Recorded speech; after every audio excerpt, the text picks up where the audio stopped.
Donc, on est ravis d'avoir notre collègue aujourd'hui, Étienne de Crowley, pour nous parler d'un sujet qui est plus d'actualité sur les stratégies de vaccination anti-Covid-19 et l'émergence de variants. Donc, très rapidement, pour présenter Étienne, pour nos plus jeunes. Donc, Étienne a obtenu sa thèse de doctorat à l'Université libre de Bruxelles, déjà sur un sujet, peut-être une parenthèse quand même importante, c'est que Étienne est virologue, spécialiste des virus à ARN. Donc, sa thèse de doctorat, c'était déjà à l'époque sur les virus, sur le VIH, la protéine, la glycoprotéine d'enveloppe du VIH. Ensuite, il a fait un stage postdoctoral à Montréal, donc toujours sur les protéines d'enveloppe, la même protéine d'enveloppe du virus VIH, avant de faire un deuxième stage postdoctoral en France, à Marseille, dans le laboratoire dirigé à l'époque par Robert Vigne, pathogénie des infections à l'antivirus. Voilà, et ça, c'était également sur la protéine vif du VIH, donc toujours le VIH, avant de rejoindre l'équipe dirigée par Bruno Canard, Réplicase virale, structure, mécanisme et drug design en 2005, et pour travailler depuis sur pas mal de modèles de virus émergents. Voilà, donc Étienne, à toi. Bon, mais bonjour à tous, merci pour ceux qui ont pris le temps de venir pour ce webinaire. Donc, l'objectif du webinaire, ça va être de vous présenter les résultats des premiers essais cliniques sur les différentes plateformes vaccinales, de vous montrer un petit peu quels sont les avantages et les inconvénients des différentes plateformes vaccinales actuellement en cours de développement, parce que tous les vaccins ne sont pas encore sur le marché. Et enfin, surtout de discuter l'efficacité potentielle de ces plateformes sur les différents variants de coronavirus qui sont en train d'émerger dans les populations humaines. Donc, juste, voilà. Pour rappel, donc, les coronavirus appartiennent à une grande famille de virus enveloppés, comme vous pouvez le voir ici. Ça veut dire que le matériel génétique qui est représenté ici est en fait une molécule d'ARN de polarité positive qui fait environ 30 000 nucléotides, ce qui est assez grand pour un virus ARN. Et cet ARN est en fait à l'intérieur d'une vésicule lipidique dans laquelle sont enchâssées des glycoprotéines qu'on appelle les glycoprotéines d'enveloppe. Alors, cette protéine chez les coronavirus s'appelle la protéine S ou spike.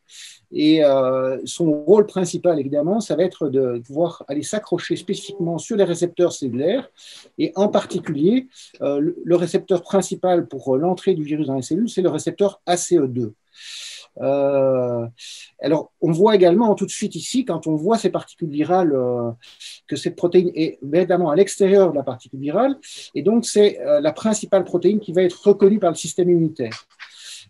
Et donc, évidemment, on va le voir que la plupart des vaccins, en fait, sont des vaccins qui sont basés sur la production de cette sous-unité qu'on appelle la spike protéine.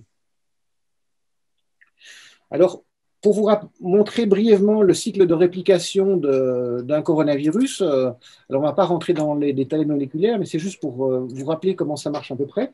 Donc ici, on a une particule virale qui va aller, dans un premier temps, se fixer sur un récepteur cellulaire. Le récepteur principal, c'est la molécule ACE2. Il y a d'autres molécules qui ont été identifiées plus récemment. Et ce qu'il faut savoir, c'est qu'une des particularités de ces virus, c'est qu'ils peuvent rentrer soit par fusion directe. Donc, vous voyez ici, il va y avoir fusion entre la membrane du virus et la membrane de la cellule qui va permettre de délivrer dans la cellule le génome du virus. Soit ils peuvent rentrer par endocytose, c'est-à-dire que le virus va être internalisé dans des petites vésicules ici, et l'acidification du pH de ces vésicules va induire des clivages de la protéine spike et la fusion des membranes, et les deux processus vont conduire au relargage du génome finalement du virus dans le cytoplasme de la cellule. Ce qu'il faut noter, c'est que ce mécanisme d'entrée, en fait, est très, très bien inhibé par la chloroquine, alors que le mécanisme d'entrée par fusion directe, lui, semble ne pas du tout être inhibé par la chloroquine. Et donc, on comprend évidemment que dans des expériences préliminaires, la chloroquine qui avait été montrée comme étant très efficace pour réduire l'infection du coronavirus sur des lignées cellulaires où l'entrée se faisait essentiellement par endocytose, est beaucoup moins efficace dans d'autres types cellulaires où l'entrée se fait par fusion directe. Alors, une fois que l'ARN se retrouve dans le cytoplasme de la cellule, la première chose qui va se passer, c'est qu'il va être adressé au ribosome. Et vous savez que les ribosomes, c'est la machinerie qui va permettre la traduction finalement de l'ARN en protéines. Et c'est ce qui va se passer, c'est qu'il va y avoir un complexe de réplication-transcription qui va être synthétisé et qui contient 16 protéines. Et ce complexe va assurer la production de gènes qu'on appelle, ou d'ARN qu'on appelle subgénomiques, qui sont représentés ici, qui codent pour les différentes protéines qu'on voit ici. La protéine S, c'est la principale dont on va parler aujourd'hui, mais également toutes les petites protéines qui sont représentées par les cadres de couleurs ici. Et également l'ARN complet, code également pour ce fameux complexe de réplication-transcription. Par la suite, évidemment, une fois que les ARN vont être produits, le cycle va se poursuivre par la production de l'ensemble des protéines, la synthèse de nouvelles particules virales qui vont bourgeonner à la surface cellulaire, et donc il va y avoir de milliers de particules virales qui vont être sécrétées par la cellule infectée après l'infection par une seule particule virale, et donc on comprend qu'il y a un cycle d'amplification très important dans la cellule. Alors la question qui se pose évidemment est de savoir comment est-ce qu'on peut éventuellement lutter contre les infections à coronavirus. Alors je ne vais pas revenir davantage là-dessus, mais vous savez que depuis très longtemps, on a vu que les principaux moyens de lutte étaient finalement des mesures assez archaïques qui sont basées en fait sur des moyens de contrôle généraux des épidémies qu'il faut être capable de tester, c'est-à-dire détecter les personnes qui sont infectées. Et une fois qu'on a pu détecter les personnes infectées, ce qui est le plus important, c'est de pouvoir les isoler réellement de manière à ce qu'elles évitent la contamination d'autres personnes. Une des difficultés avec la maladie à coronavirus, c'est qu'il y a un certain nombre de personnes qui sont dits porteurs asymptomatiques, c'est-à-dire qu'ils ne sont pas au courant qu'ils sont malades, et donc il faut également mettre en place des mesures de traçage, de manière à ce qu'une fois qu'on a identifié une personne infectée, on va voir si dans son entourage immédiat, il y a éventuellement d'autres personnes qui auraient été infectées mais qui n'auraient pas de symptômes, de manière à également les isoler. Donc ça, c'est des mesures collectives, et évidemment, il y a toutes les mesures individuelles que je ne vais pas rappeler, les gestes barrières qui sont très importants. Et on voit évidemment qu'on a beaucoup de mal finalement à contrôler cette épidémie, malgré l'empilement des tranches de gruyère ici, qui sont l'ensemble donc des mesures barrières qu'on essaye de mettre en place, qui sont des mesures individuelles, mais également des mesures collectives. Et la grosse difficulté, c'est que malgré ça, en fait, on reste dans une épidémie qui est extrêmement circulante, avec évidemment amplification du virus et un risque important d'apparition de nouveaux variants comme on le voit actuellement. Donc, face à ces difficultés, on voit bien qu'en absence d'antiviraux hautement efficaces, probablement que la vaccination est une porte de sortie pour cette épidémie. Et donc, c'est ce que je vais développer aujourd'hui, c'est un petit peu les principes des vaccins qui sont en cours de développement. Donc, pour rappel, d'abord, quelques concepts généraux au niveau de la vaccination et les mécanismes généraux de la réponse antivirale. Donc, pour vous rappeler, quand on est infecté par un pathogène comme un virus, en fait, on a différents moyens de lutte antiviraux qui vont se mettre en place. On a d'abord des mécanismes qui sont immédiats, peu spécifiques, qu'on appelle l'immunité innée. Et cette immunité innée, en fait, ce sont des senseurs qui sont présents dans l'ensemble de nos cellules et qui sont capables de détecter finalement l'infection par un pathogène, que ce soit un virus ou une bactérie. Et en réponse à cette détection, donc, ils vont induire l'expression de molécules qu'on appelle les interférons ou les cytokines. Et ces interférons, en fait, sont des signaux de danger qui vont être détectés à la fois par voie paracrine et autocrine, c'est-à-dire que ces interférons vont induire en fait dans les cellules qui sont infectées, mais également dans les cellules voisines, des mécanismes de défense antivirale qu'on appelle des facteurs de restriction usuellement dans les laboratoires. Et donc, ce sont des activités métaboliques qui vont tenter d'essayer de limiter au maximum la réplication du virus. Donc, les interférons également ont d'autres rôles, ou ces hormones finalement du système immunitaire vont avoir d'autres rôles. Ça va être de recruter justement cette fois-ci des cellules spécialisées dont le rôle va être de lutter contre les infections virales. Et donc en particulier, en ce qui concerne la réponse antivirale, les antigènes en général vont être présentés au système immunitaire par exemple par des cellules présentatrices d'antigènes, c'est ce qui est représenté ici, et ça va activer deux grandes catégories de réponses antivirales.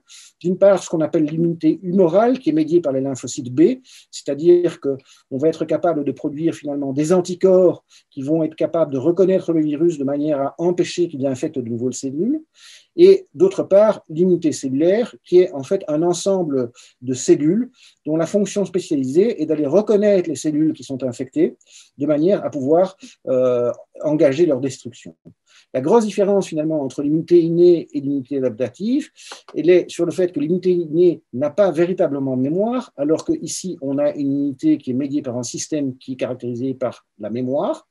Et la deuxième grosse différence, c'est que cette immunité innée est extrêmement rapide et précoce, alors que la mise en place en fait de l'immunité adaptive est un processus plus long qui prend entre quelques jours et quelques semaines. Et justement, l'objectif finalement des vaccins, ça va être de primer le système immunitaire, c'est-à-dire de présenter par avance au système immunitaire des antigènes de virus, de manière à ce qu'on ait déjà ces cellules précurseurs de l'immunité qui soient présentes chez les patients, de manière à éviter évidemment à pouvoir la déclencher immédiatement lorsqu'on va rencontrer le pathogène. Alors, un concept qui est vraiment important de comprendre quand on discute d'immunité et de virus, c'est la neutralisation dont on parle tout le temps. Et donc, la présence d'anticorps neutralisants, c'est ceci. Globalement, si on prend donc un virus et qu'on va infecter des cellules, ben on s'attend à ce que l'infection se passe de manière productive, pour autant que le récepteur soit présent à la surface des cellules. Par contre, une fois justement qu'on va avoir des anticorps qui vont être produits en réponse aux pathogènes, eh bien, ce qu'on peut s'attendre, c'est qu'une partie des anticorps, en tout cas, soit capable de reconnaître des antigènes à la surface, particulièrement sur la protéine spike, et que cette reconnaissance va pouvoir éventuellement neutraliser ou inhiber l'infection. Donc ça, c'est le processus dit de neutralisation, et c'est quelque chose qui est assez facile à mesurer d'une certaine manière, parce qu'il suffit d'incuber le virus avec du sérum de patients qui étaient vaccinés ou qui a déjà rencontré le virus, et de voir si les cellules sont encore infectables, et on a une mesure extrêmement directe finalement de l'efficacité du système immunitaire, mais dans des systèmes in vitro. Et donc, en fait, le développement de vaccins est très souvent basé en première intention sur la mesure en fait de la neutralisation ou de la capacité finalement des vaccins à induire des anticorps qui ont cette capacité de neutralisation. Donc, c'est un concept qui est tout à fait clé. Donc, le principe de la vaccination, je vous le rappelle, hein, comme c'est un séminaire assez général, c'est celui-ci. Imaginez par exemple que vous avez une culture d'un virus de l'influenza, c'est ce qui est présenté ici sur la diapositive. Ce qu'on va faire, c'est qu'on va s'arranger pour atténuer le virus, l'inactiver ou éventuellement présenter seulement certains antigènes du virus à l'animal dans l'expérience qui est faite ici. Et non, excusez-moi, non, ça c'est le contrôle. Donc, on va cultiver le virus. Si on injecte le virus, on s'attend que quelques jours après l'injection, on va avoir mort évidemment des animaux. Et le principe de la vaccination est représenté ici, c'est qu'on va justement atténuer le virus ou présenter seulement des éléments du virus à l'animal, de manière à engager ou primer le système immunitaire, c'est-à-dire on va engager la réponse humorale et cellulaire. Et donc on s'attend à ce que quand on va injecter à l'animal quelques semaines après l'agent pathogène, il va survivre à l'injection parce qu'en fait, le système immunitaire va être capable de bloquer la réplication du virus et l'infection productive finalement de l'animal, ce qui va lui permettre la survie. Alors, ce qu'il faut bien comprendre quand on parle de vaccination, en fait, il y a évidemment beaucoup de discussions sur les risques et les bénéfices. Et donc, je crois qu'il faut toujours regarder la vaccination dans une équation risque-bénéfice. Et en ce qui concerne les bénéfices, en fait, on peut regarder les bénéfices de deux manières différentes. On peut regarder le bénéfice comme étant les bénéfices individuels, c'est ce qui est représenté ici. C'est-à-dire que quand vous êtes vacciné, normalement, si la vaccination est efficace, lorsque vous allez rencontrer le pathogène, eh bien, vous ne devriez pas être malade et vous allez survivre. Et donc, ça, c'est un bénéfice direct et qui est individuel. Mais il y a également des bénéfices collectifs qui sont très importants à la vaccination. Et c'est ce qui est représenté dans cette partie-ci de la diapositive. C'est ce qu'on appelle l'immunité de groupe. Hein. On en entend beaucoup parler dans la presse. Et c'était illustré ici. Donc, vous voyez qu'en absence de vaccination, évidemment, une personne qui est infectée va propager le virus de manière massive dans son environnement. Et donc, après quelques semaines, on va avoir l'ensemble des personnes qui étaient au contact qui vont être éventuellement infectées. Donc, et vous savez que tout ça est contrôlé par un facteur qu'on appelle le facteur R0, qui est le nombre de personnes qu'un patient en moyenne va contaminer. Et ce qu'on voit ici dans le bas du diagramme, c'est qu'une fois qu'une population est vaccinée et toutes les personnes vaccinées sont représentées en jaune dans le diagramme, eh bien, on voyait que dans le même cas de figure qui est ici, une personne qui serait infectée, eh bien, elle va également être en contact avec toute une série de personnes. Mais vous voyez que la plupart des personnes au contact direct sont vaccinées et donc ne vont pas propager le virus. Et donc, évidemment, la propagation de l'infection va être arrêtée parce que, justement, les populations sont vaccinées. Donc ça, c'est en ce qui concerne les bénéfices. Il y a évidemment toujours des risques qui sont associés aux vaccinations. C'est quelque chose qui est important. Il ne faut pas éluder ce problème. Donc les risques, ce sont des risques immédiats, qui sont des réactions lors de la vaccination, avec des allergies, des chocs, de la fièvre, de la température. C'est normal, on prime le système immunitaire et donc on engage une réponse immunitaire. Donc c'est normal qu'il y ait des effets adverses qui soient liés à une vaccination. Un deuxième problème, c'est que les protections sont parfois incomplètes. C'est un problème qui est bien connu avec certains virus, vaccins comme le vaccin de la grippe, en fait, qui est un vaccin qui est finalement d'une efficacité modeste, et donc on sait qu'il y a une protection incomplète pour les vaccins grippe, alors qu'il y a d'autres vaccins, comme le vaccin rougeole, qui sont extrêmement efficaces sur le long terme et où la protection est complète. Alors, on a beaucoup entendu parler d'adjuvants et en fait, en voulant sécuriser les vaccins, en développant des nouvelles plateformes, et notamment des plateformes qui sont basées sur les protéines recombinantes, eh bien, ces plateformes usuellement utilisent des adjuvants pour stimuler davantage le système immunitaire et on sait que dans certains cas, chez certains patients, ces adjuvants peuvent également engager des réponses antivirales qui sont inadaptées, avec parfois reconnaissance du soi et donc parfois des auto-immunités qui sont éventuellement stimulées par certains vaccins. Et donc, il y a des progrès qui restent à faire, évidemment, dans les vaccins pour diminuer ces effets individuables.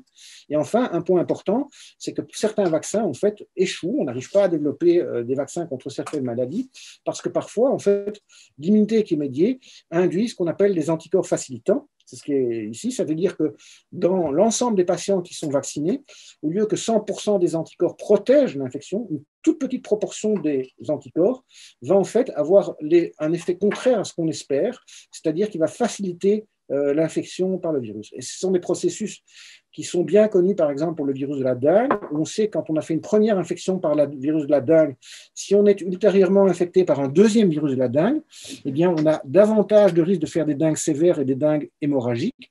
Et donc ça, c'est justement ce processus naturel des anticorps facilitants qui est à l'œuvre et qui peut parfois, pour certaines maladies, être un obstacle important au développement de vaccins.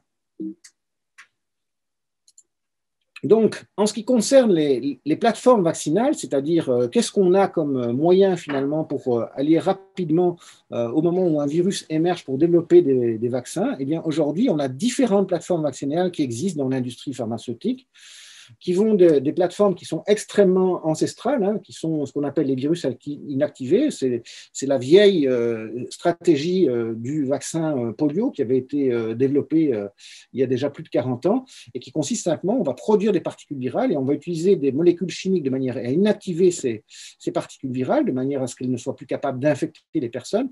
Et on va injecter ces particules virales de manière à induire l'immunité. Donc ça, c'est un premier cas.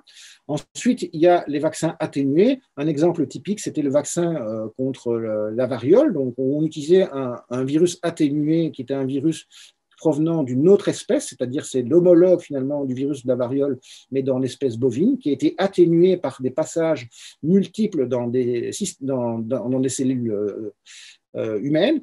Et ces virus, en fait, sont capables de se répliquer, mais à très, très bas bruit chez les personnes vaccinées.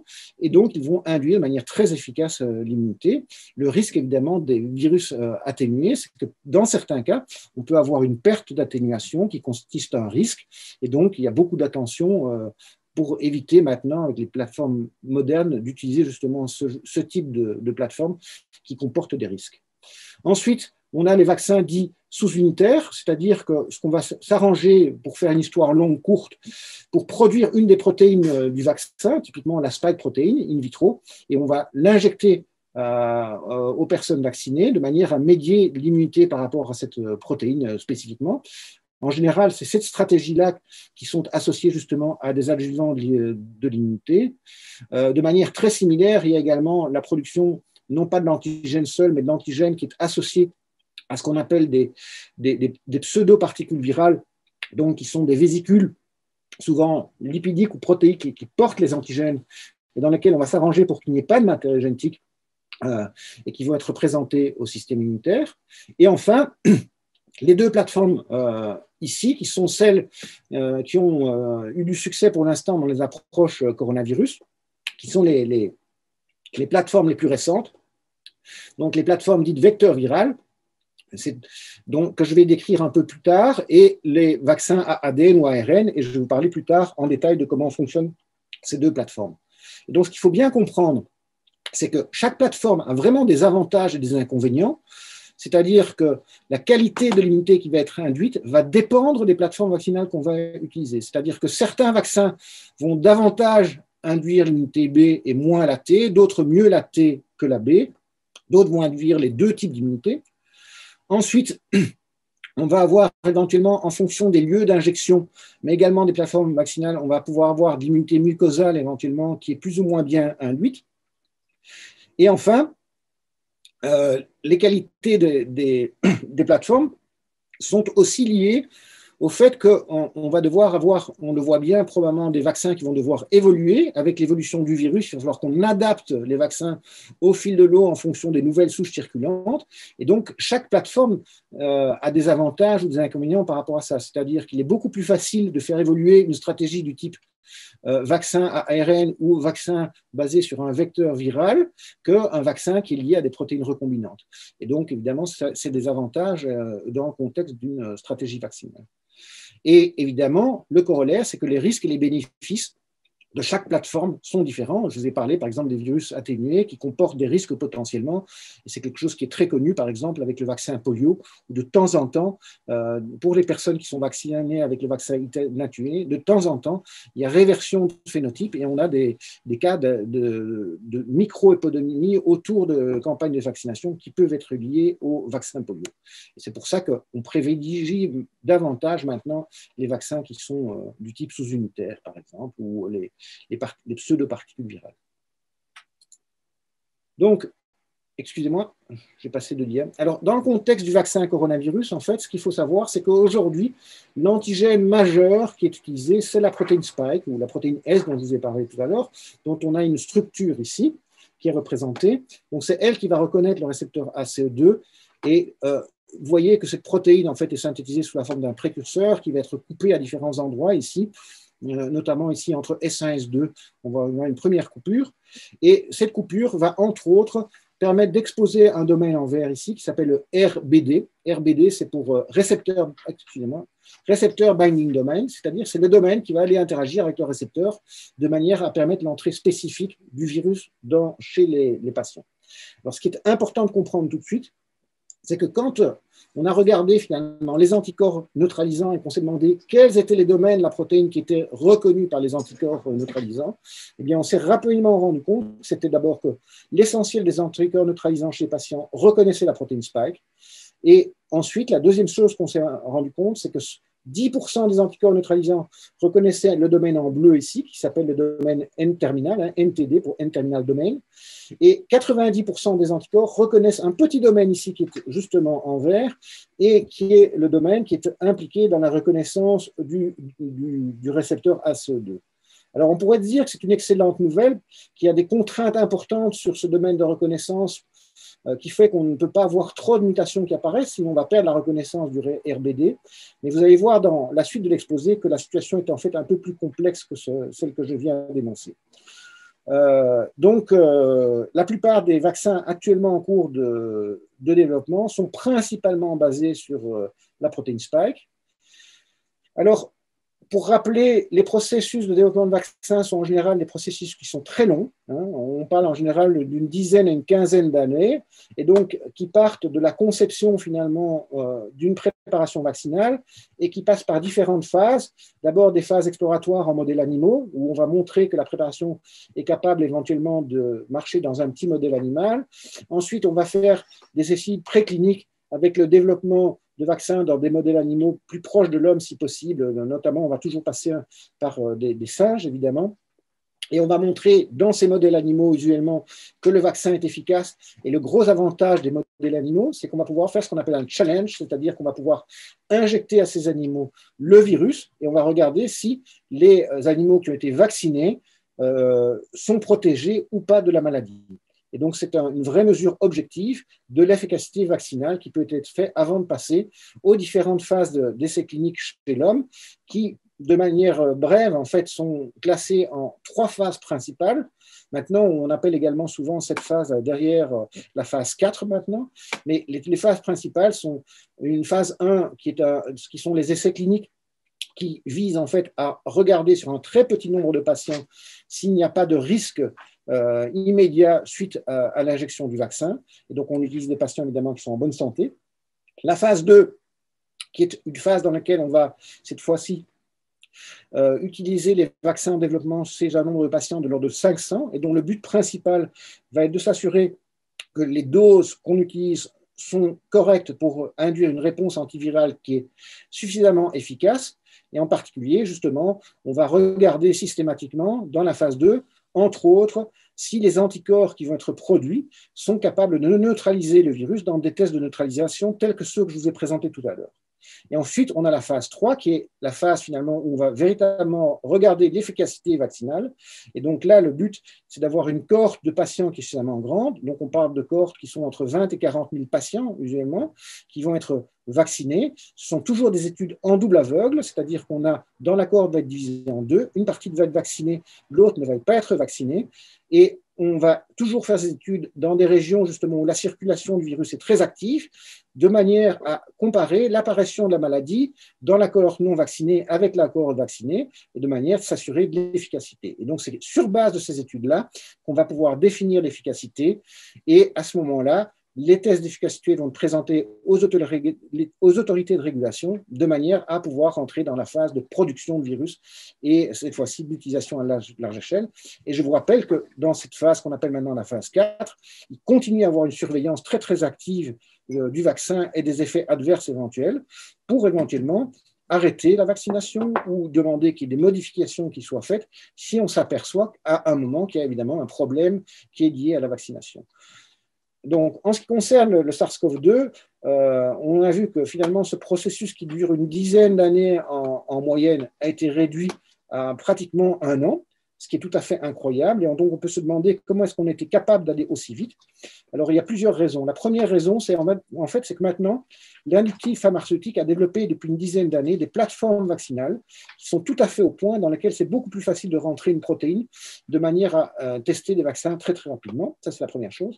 Et la deuxième chose, c'est que la stratégie qui a été utilisée dans les études cliniques, c'est d'éviter les espaces entre les phases, qui sont des espaces pendant lesquels, en fait, on va faire les autorités vont analyser les dossiers, vérifier les dossiers en détail, de manière à s'assurer que la phase 1 était bien conduite, qu'il n'y a pas de problème, etc. Ils ont fait des phases chevauchantes, et c'est-à-dire que pendant que la phase 2 se préparait, eh bien, on analysait finalement les résultats de phase 1, et pendant le début de la phase 3, on continuait à analyser les résultats de phase 2, etc. Et donc, ça a permis de réduire de manière tout à fait incroyable, évidemment, ce processus de développement. Alors, ce qu'il faut savoir, ça veut dire, c'est évidemment très, très bien, mais ce qu'il faut savoir aussi, c'est qu'évidemment, on n'a que les informations qu'on peut avoir avec un processus plus rapide, et c'est-à-dire qu'avec une phase 3 qui est plus courte, ce dont on est sûr, c'est qu'il n'y a pas d'effet adverse sur le court terme. Aujourd'hui, évidemment, on n'a pas avec certitude l'absence de tout effet adverse sur le moyen et long terme. Et donc, c'est quelque chose qui va continuer à être surveillé avec beaucoup d'attention. Mais pour l'instant, il n'y a pas d'indication, à ma connaissance, de risque particulièrement sévère avec les vaccins en cours de développement. Donc, juste par rapport au schéma que je vous avais présenté tout à l'heure avec les différentes plateformes vaccinales, je voudrais vous montrer un peu quels sont les grands vaccins qui sont en cours de développement et à quelle plateforme ils correspondent. Donc, on a les vaccins Sinovac, plusieurs vaccins chinois en fait qui sont basés sur des stratégies de virus inactivés. Je dirais qu'un des avantages importants de ces vaccins inactivés, c'est qu'on va avoir une unité qui est non pas basé que sur la spike, mais sur l'ensemble des protéines du virus. Donc ça, c'est un avantage important. Un des inconvénients importants, c'est évidemment que la production de ces vaccins est beaucoup plus complexe parce qu'évidemment, comme on travaille sur des virus qui sont vivants au départ, qui vont être inactivés avant d'être injectés, eh bien, ça implique de faire de la production dans des niveaux de sécurité du type L2 ou L3, probablement L3 pour ces vaccins. Okay. Ensuite, il y a des vaccins sous-unitaires, comme le vaccin de GSK ou le Novavax, donc qui sont juste basés sur la protéine spike.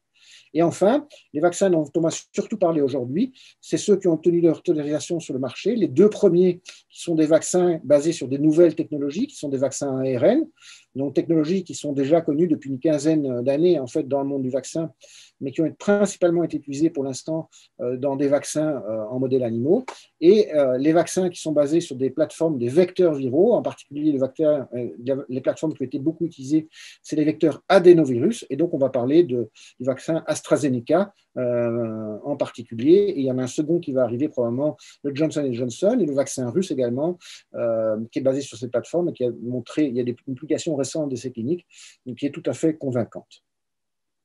Alors, l'objectif des tests en modèles animaux, je vous l'ai dit, hein, et donc ici sont présentés les différents vaccins, c'est une synthèse finalement des essais en modèles animaux, c'est qu'on peut justement aller regarder dans quelle mesure justement le vaccin induit correctement la réponse de l'immunité cellulaire et de l'immunité humorale, mais surtout on va pouvoir faire des challenges et voir si la protection elle est complète ou incomplète, et donc ça c'est vraiment très très important évidemment de partir au départ avec un maximum de cartes dans son jeu en ayant des vaccins qui développent une protection la plus complète possible. Et donc ici est représenté brièvement finalement l'ensemble des effets vaccinaux en novembre dans le monde, donc ça date un petit peu. Et vous voyez ici, il y a un code couleur qui est associé, chaque type de plateforme vaccinale est représenté ici avec un code couleur différent. Et donc ce qu'on voit rapidement quand on observe ça, d'abord c'est qu'il y a une très grande quantité de vaccins qui sont en développement. Certains ont d'ailleurs été arrêtés récemment. Hein. Mais surtout, on voit que finalement, en phase 3, et maintenant en phase licenciée, on a différentes plateformes qui ont permis d'obtenir l'autorisation de mise sur le marché et encore en développement. Et ça, c'est une bonne nouvelle. Ça veut dire que probablement qu'on va avoir des vaccins justement qui vont être plus ou moins adaptés à différentes conditions. On a vu que les vaccins ARN, une des difficultés, c'était qu'il fallait absolument avoir une chaîne du froid qui n'était pas cassée pendant le déploiement des vaccins. Et on comprend évidemment que ça peut être une difficulté dans certains pays d'avoir cette non-rupture des chaînes du froid. Et donc, on comprend tout de suite que certains vaccins vont être plus adaptés à certains endroits du monde que d'autres. Et ce qu'on voit, par exemple, typiquement, les vaccins adénovirus sont probablement beaucoup moins chers et beaucoup plus faciles à développer à large échelle. Par contre, ils ont des inconvénients dont on parlera un peu après. Alors, en ce qui concerne la manière dont marchent les grands types de vaccins, donc pour les virus dits atténués ou inactivés, pour faire une histoire longue, courte de nouveau, donc l'idée c'est qu'on va injecter le virus en fait qui a été inactivé, comme représenté ici, et donc ces virus, comme ils sont inactivés, ils ne vont pas pouvoir infecter de cellules. En fait, ils vont être phagocytés et présentés par des cellules présentatives d'antigènes aux lymphocytes T. Et les lymphocytes T, CD4, vont engager la réponse immunitaire et avec la stimulation des cellules B et des cellules T cytotoxiques. Et donc, ce qu'on sait classiquement, c'est que ce type de plateforme est assez efficace finalement pour engager la production d'anticorps. Par contre, l'immunité cellulaire qui est induite par ce type de plateforme est en général moins bonne qu'avec d'autres stratégies vaccinales, comme par exemple les virus atténués qui induisent davantage d'immunité cellulaire que des vaccins qui sont complètement inactivés. En ce qui concerne les vaccins sous-unitaires, en fait, c'est exactement la même chose que la dia précédente. Hein. C'est comme la protéine ne va pas être produite véritablement par des cellules infectées, eh bien, de nouveau, la présentation des antigènes va être liée à la phagocytose et à la présentation par les APC des antigènes et qui va conduire à l'immunité cellulaire et l'immunité humorale. Et on sait que ce type de plateforme vaccinale est meilleur pour l'induction d'immunité humorale que véritablement pour l'immunité cellulaire. Et enfin, peut-être plus important, parce que c'est les plateformes qui sont en train d'arriver sur le marché, les vecteurs adénoviraux. Voilà en bref comment est-ce que marchent ces plateformes vaccinales. Donc, ce qu'on va s'arranger pour faire, c'est utiliser finalement ici l'adénovirus qui va être produit au laboratoire comme une espèce de navette pour aller délivrer spécifiquement un gène dans la cellule. Alors, comment est-ce qu'on est capable de faire ça? Eh bien, c'est assez simple, en fait. Donc, au laboratoire, ce qu'on va faire, c'est qu'on va cultiver des cellules, et ces cellules vont être transfectées avec deux constructions génétiques. Une première construction génétique qui code pour toutes les protéines qui vont permettre de synthétiser cette capside, donc c'est ce qui est représenté ici, et une deuxième construction génétique qui code pour la protéine spike, donc la protéine qui est à l'extérieur du virus, qui est associée à des séquences particulières qui vont être nécessaires à la production dans les cellules de la protéine spike. Ce sont des séquences qu'on appelle promoteurs, mais également une séquence spécifique qui va permettre à cet ADN d'être encapsidé spécifiquement dans la particule virale. Et donc, j'insiste, les deux constructions sont séparées ici. Donc, dans la cellule, ce qui va se passer, c'est que l'ensemble des protéines de l'adénovirus vont être produites, excepté les protéines E1 et E3 qui sont délétées dans la construction. Et donc, on va être capable de produire des particules virales. Mais je vous ai dit qu'ici, il y avait une séquence spécifique qui allait permettre d'adresser cette molécule d'ADN dans la particule virale. Et donc, les virus qui vont être produits ressembleront exactement à un adénovirus, sauf que le matériel génétique ne sera pas le matériel génétique d'un adénovirus, mais seulement la protéine S. Et donc, quand l'adénovirus va être injecté au patient, le gène qui code pour la protéine spike, ici, qui doit donc être sous forme d'ADN, va être relargué dans la cellule infectée. Et là, il va y avoir expression des ARN messagers. Les ARN messagers vont être ensuite traduits en protéines et les protéines vont être présentées à la surface de la cellule. Donc, c'est la protéine spike uniquement. Il n'y aura pas de production des protéines de l'adénovirus. Hein. C'est construit de manière à ce qu'il n'y ait pas de production de protéines d'adénovirus. Et donc, ces cellules vont être reconnues par le système immunitaire qui vont engager la réponse antivirale. Et donc, l'avantage par rapport aux plateformes que je vous ai présentées tout à l'heure, c'est que ce sont les cellules ici qui vont vraiment produire les antigènes. Et donc, ça va engager une réponse en général qui va être meilleure que quand on présente seulement les antigènes au système immunitaire. Et on s'attend à avoir une assez bonne immunité T et une assez bonne immunité B. Enfin, les dernières plateformes sont les plateformes représentées ici, qui sont des vaccins dits à ARN. Donc, c'est vraiment les technologies les plus récentes. Elles sont basées sur ce processus qui est assez simple. C'est qu'on va s'arranger au laboratoire pour synthétiser ce qu'on appelle un ARN messager. Donc, vous voyez que ces ARN, en fait, ils contiennent ici ce qui est remis en bleu, qui est le cadre ouvert de lecture qui code pour la protéine spike. Ici, on va avoir une structure en 5' qui s'appelle une coiffe, qui va permettre la traduction de cet ARN, qui va faire que la cellule va reconnaître cet ARN comme un ARN messager. Et ce qu'il faut savoir, c'est que l'ARN ici, il est modifié, c'est-à-dire qu'au lieu d'utiliser des uridines, on utilise des pseudo-uridines. Et l'avantage d'utiliser des pseudo-uridines, c'est entre autres que ça va éviter l'hyperinduction de l'immunité innée et donc des problèmes qu'on pourrait avoir au site d'injection dus à l'hyperréaction du système immunitaire.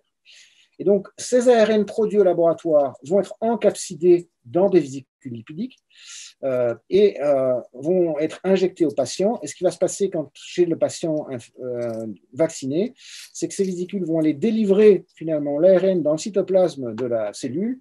Ces ARN vont migrer au ribosome, exactement comme tout à l'heure dans le schéma précédent, sauf qu'il n'y a pas d'ADN ici, alors qu'ici on n'a que des ARN, vont être traduits en protéines. Les protéines vont être exposées à la surface de la cellule et engager la réponse immunitaire. Et donc, on est dans le cas de figure qui est représenté ici, où avec les antigènes vont être produits ici par les cellules vont engager la réponse et on s'attend à avoir une très bonne réponse B et une très bonne réponse C. Et d'ailleurs, aujourd'hui, cette plateforme vaccinale ont, semble-t-il, les réponses les plus fortes dans les différentes qui ont été utilisées jusqu'à présent pour lutter contre l'infection à coronavirus. Alors, l'efficacité doit être mesurée. Et donc ici, c'est les résultats des premiers essais de phase 3. Donc la dia date un tout petit peu, mais c'est il y a à peu près un mois et demi. Vous voyez que les deux vaccins ARN ont des efficacités de l'ordre de 95%, alors que le vaccin ici, AstraZeneca, dans l'étude primaire, avait une efficacité de 70%. On va revenir sur cette efficacité juste après. Ce qui indique bien que l'efficacité, en fait, elle est bien meilleure qu'attendue, parce que je vous rappelle que l'OMS avait donné comme limite acceptable pour un vaccin qui pourrait être mis sur le marché une efficacité de 50%. Or, là, on voit bien qu'on a une efficacité bien plus grande qui est de 95%. Donc, une efficacité, comment est-ce qu'on mesure l'efficacité? C'est ce qui est représenté dans la dia suivante. Ici, c'est une étude d'efficacité de phase 3 du vaccin AstraZeneca qui est présenté ici, donc publié dans The Lancet. Donc, on va vacciner ici une cohorte de patients. Il y a 23 000 patients qui ont été vaccinés. Donc, la cohorte qui contient principalement des personnes entre 18 et 55 ans. Et après, quand ils ont eu les premiers résultats positifs, ils ont inclus dans la cohorte des personnes de plus de 55 ans ou des personnes avec des facteurs de comorbidité. Et donc, ces personnes ont été vaccinées en 2 étapes. Et on va comparer l'apparition, finalement, dans la cohorte non vaccinée, c'est ce qui est représenté en bleu ici, par rapport à la cohorte vaccinée qui est représentée en rouge, l'apparition de personnes qui seraient malades du coronavirus, qui auraient des symptômes et qui seraient testées en PCR positif au coronavirus. Et donc, ce qu'il faut regarder, c'est la différence entre ici et ici. Et donc, on voit que, finalement, l'efficacité est de 70%, c'est-à-dire qu'on a évidemment beaucoup moins de patients qui vont développer les symptômes et qui vont être PCR positifs au coronavirus dans la cohorte vaccinée par rapport à la cohorte non vaccinée. C'est ce qui est représenté ici. Et donc, on va regarder évidemment dans ces études s'il y a éventuellement des effets adverses, des effets indésirables légers, sévères, etc. Et on va vérifier chez ces patients la présence d'anticorps neutralisants dans le patient, chez les patients, etc., etc. Alors, pour compléter, dans cette étude, vous voyez que l'efficacité moyenne était 70%, mais en regardant plus finement, ils se sont rendus compte en fait que il y avait une partie de la population qui avait été vaccinée avec un protocole et qu'en cours de vaccination, ils avaient un peu changé le protocole. Et en faisant ces analyses, ils ont constaté 2 choses. C'est que d'une part, les patients qui avaient eu une dose plus faible lors de la première vaccination, semble-t-il, avaient une réponse qui était meilleure, qui était plus de l'ordre de 81% d'efficacité. Et d'autre part, ce qu'ils ont constaté, c'est que justement, ces gens-là, ils avaient un délai plus important entre les 2 vaccinations. Et donc maintenant, ils viennent de sortir une 2e étude qui est représentée ici, qui montre l'efficacité vaccinale, donc c'est ce qui est présenté par les points ici, le pointillé, en fonction de l'écart entre les 2 doses de vaccin. Et ce que vous voyez, en fait, c'est que finalement, si on attend suffisamment longtemps pour faire la 2e injection, on va avoir évidemment une efficacité vaccinale qui est meilleure et qui peut atteindre 95%, ce qui est une excellente nouvelle. Ceci dit, on va le voir par après, c'est que ça pose éventuellement des problèmes, évidemment, d'avoir un délai plus long entre les 2 doses vaccinales, parce que pendant ce délai, on a une couverture vaccinale qui est moins importante, d'une part, et donc, surtout, on a chez ces patients des anticorps qui vont être présents, qui vont éventuellement être infectés par le virus et qui vont pouvoir sélectionner éventuellement des virus qui pourraient résister ou pas au vaccin. Et donc, ça, c'est une problématique importante. Et donc, il va falloir trouver justement quels sont les bons équilibres pour garantir sur le moyen et long terme l'efficacité vaccinale. Un autre vaccin qui est basé, donc, pour rappel, ce vaccin est basé sur un adénovirus de singe qui est utilisé comme plateforme. Et le choix de l'adénovirus de singe, en fait, est lié au fait que c'est un adénovirus qu'on ne rencontre pas naturellement. Et donc, ça fait qu'on n'a pas d'immunité contre cet adénovirus. Par contre, les Russes, ils ont construit un vaccin qui est basé sur 2 adénovirus humains, c'est-à-dire qu'on va utiliser 2 adénovirus comme plateforme qui sont différents pour la première vaccination et le rappel. Et ils viennent de publier dans The Lancet le résultat de leur étude de phase 3. Et vous voyez qu'en fait, l'efficacité est nettement meilleure que celle d'AstraZeneca avec cette plateforme, où dans les tests préliminaires, ils ont déjà une efficacité de l'ordre de 90%. Et ce qu'on voit, en fait, c'est que dans cette étude d'efficacité, c'est surtout pendant les 20 premiers jours qu'il y a eu des personnes qui ont été malades du coronavirus, mais qu'après une trentaine de jours, finalement, le nombre de cas positifs chez les personnes vaccinées est beaucoup, beaucoup plus faible dans la cohorte vaccinée que dans la cohorte non vaccinée. Pour rappel, si on regarde la même courbe dans le vaccin AstraZeneca, ils avaient exclu du début de l'analyse les 15 premiers jours. Hein. Donc, ce qui n'est pas le cas ici. Ils ont regardé l'efficacité à partir du jour 0 post-vaccination. Donc, on sait bien que dans les premiers jours, évidemment, les gens ne sont pas protégés. Et ils ont également regardé l'efficacité en fonction de l'âge. Et donc, ce qu'ils ont montré globalement, vous voyez qu'il n'y a pas de différence extrêmement significative d'efficacité, même chez les personnes de plus de 60 ans. Et en fonction du sexe, il n'y a pas nécessairement de différence d'efficacité importante. C'est une question importante parce que vous savez qu'il y a une discussion sur le fait qu'il faut ou pas vacciner avec le vaccin AstraZeneca les personnes de plus de 65 ans. Et ce qu'il faut noter, c'est que malheureusement, la plupart des études actuelles, en fait, il y a peu de patients dans les cohortes de plus de 60 ans. Et donc, on manque d'informations finalement sur cette population particulière et qui est évidemment un enjeu clé dans la vaccination parce qu'on sait que c'est au-delà de 60 ans qu'on a le plus de risque de faire des infections à coronavirus sévères. Et donc, c'est les premières populations qui doivent être, bien entendu, vaccinées. Ici, à présenter l'étude d'efficacité du vaccin Pfizer. Et donc, vous voyez que ces résultats sont évidemment tout à fait convaincants. Vous voyez qu'ils ont démarré l'efficacité au jour 0 post-infection. Et vous voyez que c'est exactement comme dans le cas précédent. Pendant les 15 premiers jours, on voit qu'on a eu pratiquement autant de Covid, de personnes donc en PCR positive dans le groupe contrôle que dans le groupe vacciné. Mais environ 15 jours après la vaccination, on voit que l'efficacité vaccinale devient extrêmement bonne. Voilà. Et donc ça, c'est le vaccin de Pfizer. Mais les études Moderna donnent des résultats qui sont sensiblement les mêmes. Et donc cette fois-ci, la cohorte qui a été utilisée est de 44 000 patients de plus de 16 ans. Avec une vaccination donc, de la moitié de la population, c'est-à-dire environ 22 000 patients. Alors, en ce qui concerne l'efficacité, on a les premiers résultats d'efficacité, cette fois-ci dans la vraie vie, entre guillemets, c'est-à-dire en Israël, vous savez qu'il y a des campagnes de vaccination qui ont débuté avec une priorité sur les personnes de plus de 60 ans, qui ont été vaccinées déjà depuis 3-4 semaines. Et quand on compare les différentes courbes, hein, qui sont les nouveaux cas positifs ou les nouveaux cas d'admission à l'hôpital ou les cas sévères, on voit dans tous les cas que finalement, alors que l'épidémie continuait de progresser partiellement chez les personnes de moins de 60 ans, donc celles qui n'ont pas été vaccinées dans le début de la campagne vaccination, on voit que dans tous les cas, les courbes ont subi un point d'inflexion très très sévère chez les personnes vaccinées. Et aujourd'hui, je crois qu'on considère que, donc c'était hier soir, que globalement, les personnes de plus de 60 ans, on a diminué de 50% l'admission aux urgences, ce qui est une très bonne nouvelle sur l'efficacité vaccinale. Dans l'ensemble des nouvelles qui étaient plutôt assez moyennes de ces derniers temps. Alors, cette diapositive représente les capacités de production de vaccins des différentes plateformes. Et donc, c'est quand même assez important de regarder ça, c'est qu'il y a aussi des grosses différences en fonction des types de plateformes.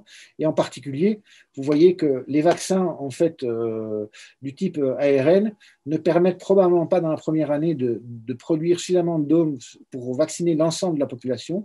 Et donc, il faudra forcément avoir recours à d'autres plateformes qui sont plus efficaces pour produire des grandes quantités de vaccins, comme justement les plateformes de vaccins du type adénovirus. Voilà. Et la stratégie vaccinale actuellement développée, on a évidemment des priorités, et les priorités qui ont été choisies sont les suivantes. On sait depuis longtemps que les seniors, évidemment, ont des risques accrus très, très, très importants de développer des pathologies sévères. Et donc, ça a été la population, évidemment, cible prioritaire de la vaccination.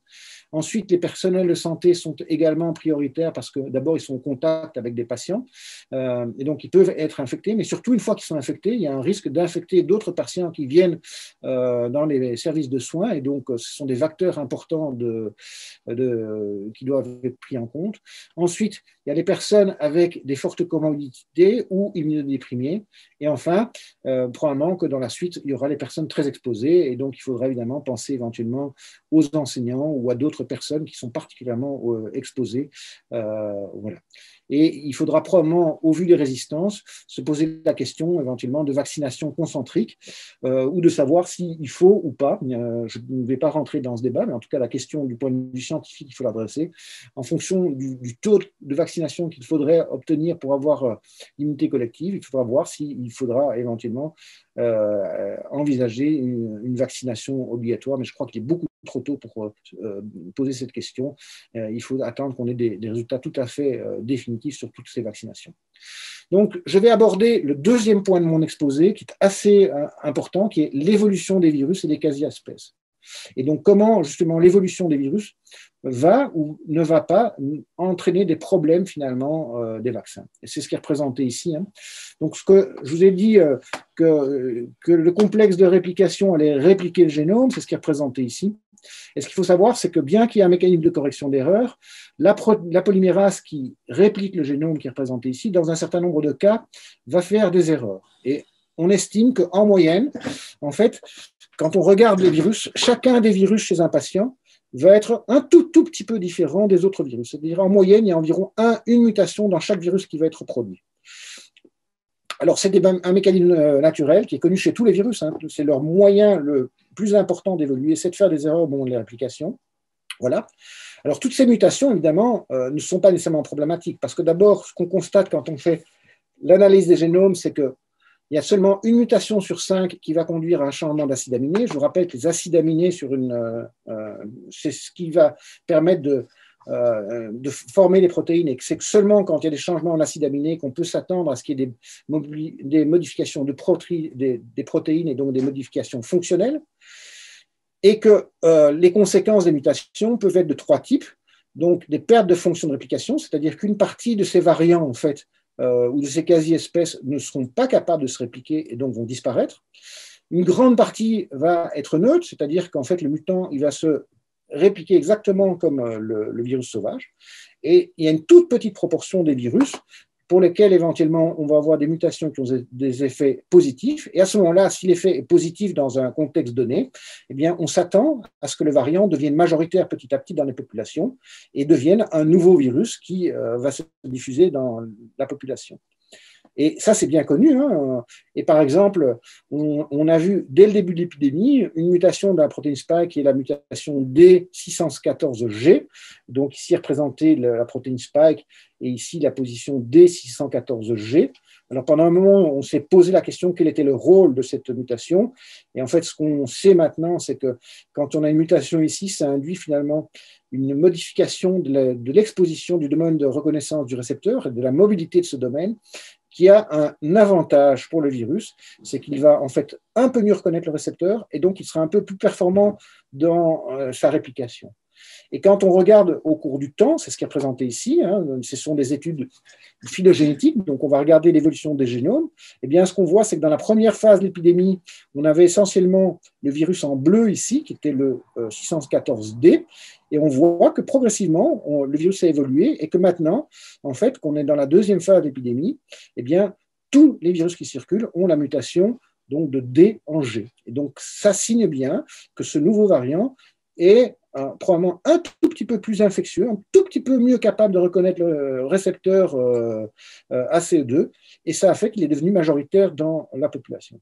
Heureusement, il ne semble pas que cette mutation ne donne des charges virales beaucoup plus élevées, ne donne une pathologie qui soit différente foncièrement et ne permette de résister finalement à la vaccination ou aux anticorps qui ont été générés chez les personnes qui ont déjà rencontré le virus. Donc, je vous rappelle, hein, donc on est dans un modèle où en fait, plus le virus va circuler dans les populations, c'est ce qui est présenté ici, plus on va avoir des quasi-espèces, et donc ces quasi-espèces vont être sélectionnées, et donc on peut, comme je viens de vous illustrer ici, avoir des mutations qui vont apparaître, qui vont avoir un avantage réplicatif, par exemple, comme le D614G, qui se réplique un peu mieux et qui est devenu dominant. Et évidemment, on peut être dans ce contexte-ci, qui est que l'immunité commence à apparaître dans les populations. On sait qu'il y a des endroits de la Terre où 70% des personnes ont probablement rencontré le SARS-CoV-2, c'est le cas à Manaus, au Brésil, et donc il y a des anticorps qui sont présents dans la population. Et donc ces anticorps, ils peuvent éventuellement neutraliser le virus. Et donc on va peut-être sélectionner finalement parmi l'ensemble des quasi-espèces des virus qui pourraient échapper à cette neutralisation. Et en fait, ce processus, malheureusement, on est en train de commencer à le voir apparaître dans les populations avec l'apparition de nouveaux variants, comme le variant dont on parle beaucoup, qui est le variant anglais, et les variants brésiliens ou sud-africains. Alors, qu'est-ce qu'on peut dire aujourd'hui, finalement, de ces variants ? Comme on voit que ce sont probablement des variants qui apparaissent en réponse à une résistance à la neutralisation, qu'est-ce qu'on peut dire de l'effet vaccinal et de l'effet des anticorps présents dans la population sur ces variants? Alors, on dispose de méthodes, je vais passer celle-ci. Alors ça, c'est juste la cartographie de ces variants. On voit par exemple que pour le variant anglais, sa distribution, c'est ce qui est, excuse-moi, non, le variant anglais est représenté ici. On voit sa distribution qui maintenant est relativement importante.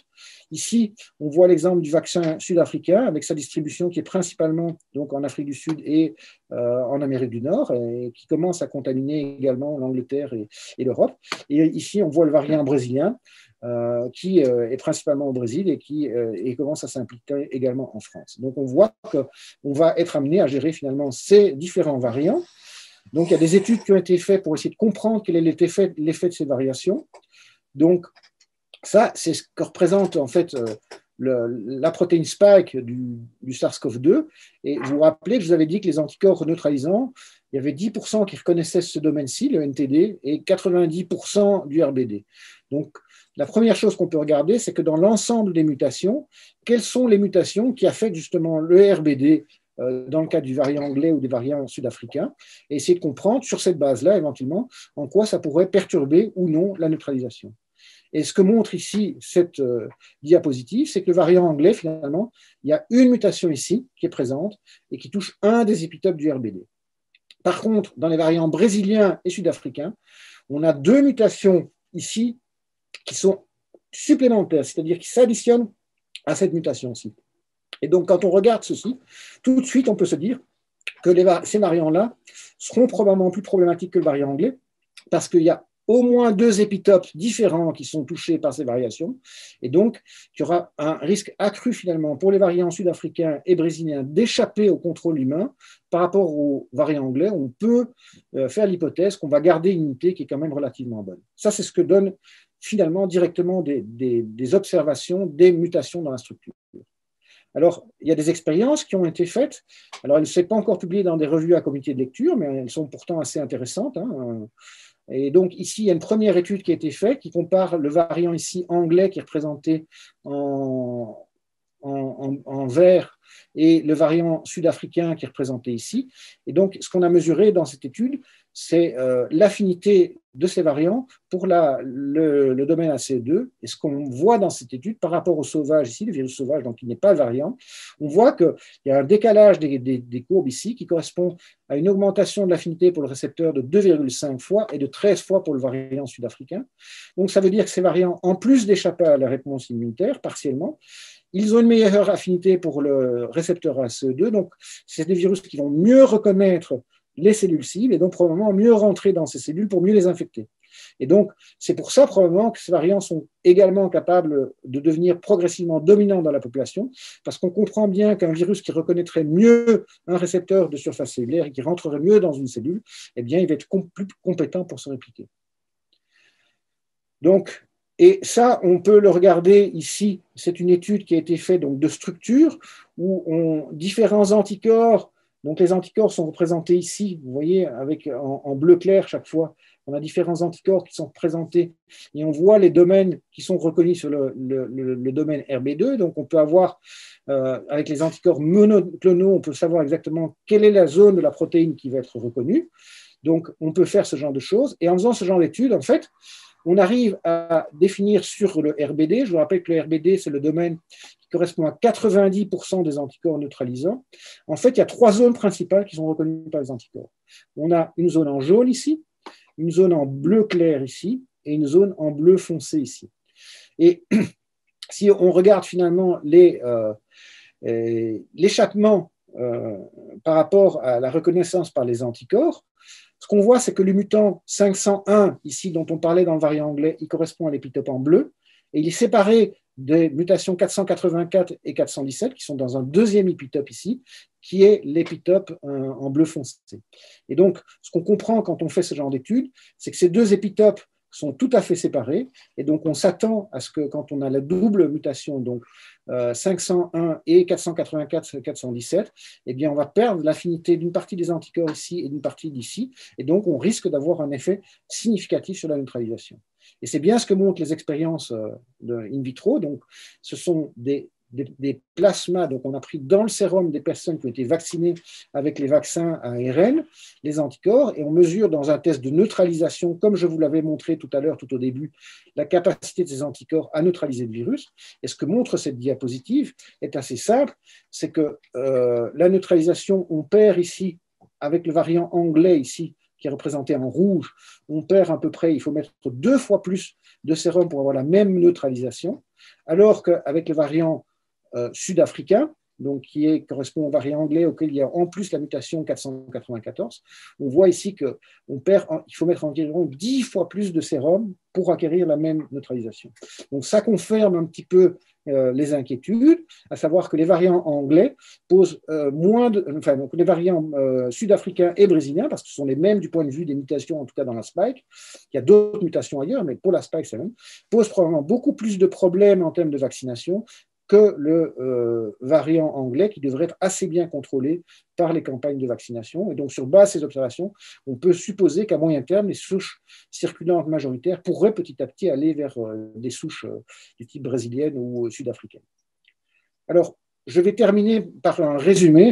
Donc, ici, sont présentés les différents variants avec un code couleur. Donc, ici, on a le variant anglais, donc, qui correspond à une mutation ici, dans le domaine ici. On a le variant G614, donc c'était le variant qui est devenu majoritaire aussi. Ensuite, on a le variant sud-africain qui est représenté ici et les variants brésiliens qui sont ici. Je vous rappelle que c'est les mêmes, ils touchent le même domaine ici. Et donc, on peut se poser la question finalement, de manière synthétique, qu'est-ce qui va se passer avec les différents types de vaccins? Donc ici, ils sont présentés les nouveaux variants et l'effet par rapport aux anticorps qui sont présents dans les sérums de personnes qui sont convalescentes, donc qui ont guéri de l'infection, mais qui gardent évidemment des anticorps dans leur sérum, par rapport aux vaccins ARN du type Pfizer-Moderna ou par rapport au vaccin AstraZeneca. Donc globalement, par rapport évidemment aux sauvages ou à ce mutant-ci, il n'y a pas de différence significative. Ce qu'on voit globalement, c'est que les vaccins ARN induisent une meilleure neutralisation que le vaccin du type AstraZeneca et qui est encore meilleur que ce qu'on va trouver dans les sérums de patients convalescents, avec une très grande variabilité chez les patients en fait. Les gens qui ont fait des coronavirus sévères vont avoir en général des taux d'anticorps qui vont être assez élevés, alors que les gens qui ont fait des cas peu sévères, ils vont avoir des anticorps neutralisants à titre faible, voire très très faible. Okay. Et donc, si on regarde les variants anglais, ce que donnent les premières études suggère que les vaccins ARN vont permettre de contrôler correctement le variant anglais. Le vaccin du type AstraZeneca aussi devrait avoir un contrôle relativement bon pour ce variant anglais, alors qu'on devrait voir plus de réinfection probablement chez les personnes qui ont déjà rencontré le coronavirus. Et en ce qui concerne le variant sud-africain ou brésilien, je vous rappelle que c'est les mêmes mutations dans la spike qui sont incriminées. On s'attend à ce qu'on ait beaucoup plus de réinfection chez ces gens, chez les patients qui ont déjà rencontré le virus avec ce variant.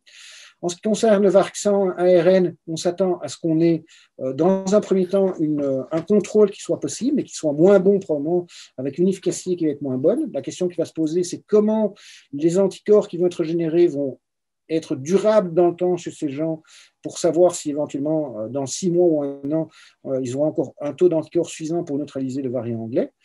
Et enfin, en ce qui concerne le variant sud-africain, en fait, la question est vraiment posée et je crois qu'il y a des premiers résultats qui ne sont pas hyper encourageants. Et d'ailleurs, les compagnies qui développent le vaccin ont bien compris qu'il y avait un enjeu important parce que et Pfizer, Moderna et AstraZeneca ont déjà engagé justement la production de vaccins basés sur ces variants de manière à les déployer éventuellement. Et je sais que Pfizer, Moderna, ils considèrent qu'il faut environ 6 semaines pour développer un vaccin qui est basé sur ce nouveau variant, alors que Moderna, ils annoncent la possibilité éventuellement d'avoir un vaccin modifié à partir de septembre. Donc c'est un vrai enjeu. On sera vraiment probablement dans une situation où on va devoir progressivement adapter les vaccins par rapport aux variants. Alors, il y a une question que je n'ai pas abordée. Depuis le début, je vous ai dit que l'immunité qui était engagée, il y avait 2 types d'immunité. Il y avait l'immunité humorale et l'immunité cellulaire. Et donc, la question qui peut se poser, évidemment, ici, on a regardé uniquement l'immunité humorale, c'est-à-dire les anticorps, et encore dans l'immunité humorale, on n'a regardé que l'efficacité d'anticorps neutralisants. Évidemment, il y a également l'immunité cellulaire qui peut jouer un rôle important dans le contrôle, et celle-là, elle est beaucoup plus difficile à mesurer, et donc on a actuellement peu, voire pas d'informations sur le rôle potentiel de l'immunité cellulaire dans le contrôle de ces différents variants. Et donc, c'est également une question qui va être absolument clé d'étudier sur le moyen et long terme, et en particulier, des études qui vont devoir être faites très rapidement, c'est de voir justement si, avec l'apparition de ces variants, est-ce que justement chez les patients qui ont déjà rencontré le virus, est-ce que même s'ils ont moins d'anticorps neutralisants, est-ce qu'ils ont quand même une immunité cellulaire qui est suffisante pour éviter de contracter un deuxième coronavirus suite à l'apparition de ces variants. Voilà, je vais terminer en fait par cette diapositive. Évidemment, il reste un certain nombre de questions en débat concernant la vaccination, auxquelles on ne peut pas répondre aujourd'hui, mais c'est l'objectif justement du suivi qui est fait par les autorités sanitaires et évidemment par les compagnies pharmaceutiques qui continuent à suivre au cours du temps. Alors, j'ai résumé 3 questions clés, il y en a probablement d'autres, mais la première question, c'est l'efficacité à long terme et la persistance de la protection. Où est-ce qu'il faudra un vaccin saisonnier? Donc ça, on a déjà commencé à questionner ça. C'est est-ce que les anticorps vont persister sur un délai de 2, 3, 4, 5 ans chez les patients avec un niveau d'anticorps qui est suffisant pour assurer la protection, ou est-ce qu'il faudra adapter le vaccin un peu comme on le fait pour la grippe toutes les saisons, tous les 2 ans, de manière à garder un vaccin qui est optimal pour protéger les populations? La deuxième question importante, c'est est-ce que le vaccin va vraiment protéger contre la transmission ou il va seulement protéger contre les formes graves? Donc probablement qu'on sera dans une situation où on va avoir les deux, hein, c'est-à-dire que probablement que les personnes vaccinées vont continuer à pouvoir être infectés, mais probablement beaucoup moins sévèrement et qu'il y aura beaucoup moins de formes graves chez les personnes qui auront été vaccinées.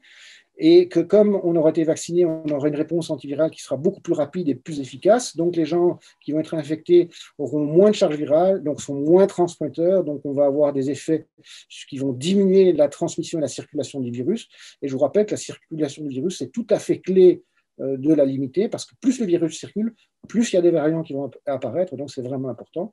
Et la sécurité sur le long terme, ben ça évidemment, comme c'est des études sur le long terme, on ne peut pas donner de réponse objective et claire là-dessus, même si aujourd'hui, on n'a pas d'évidence qui démontre qu'il y a des anticorps facilitants qui jouent un rôle tout à fait important chez les patients, mais je crois que ce genre d'étude est amené à se développer et sur base d'essais statistiques. Donc, je termine par cette diapositive pour laisser place aux questions. Donc, 2020 était juste l'année des masques et on peut espérer que 2021 sera une année où on aura une mesure barrière supplémentaire qui va être la vaccination. Et l'enjeu, c'est vraiment d'arriver à limiter la circulation du virus au maximum, parce que plus le virus circule, plus on va avoir des variants qui vont apparaître dans la population. Et donc, c'est un enjeu majeur. Il ne faut pas baisser la garde des masques en attendant qu'on ait des protections plus complètes par la vaccination. Voilà, je m'arrête ici. Je vous remercie pour votre attention. Désolé d'avoir été si long. Ouais, merci Étienne pour cet excellent séminaire.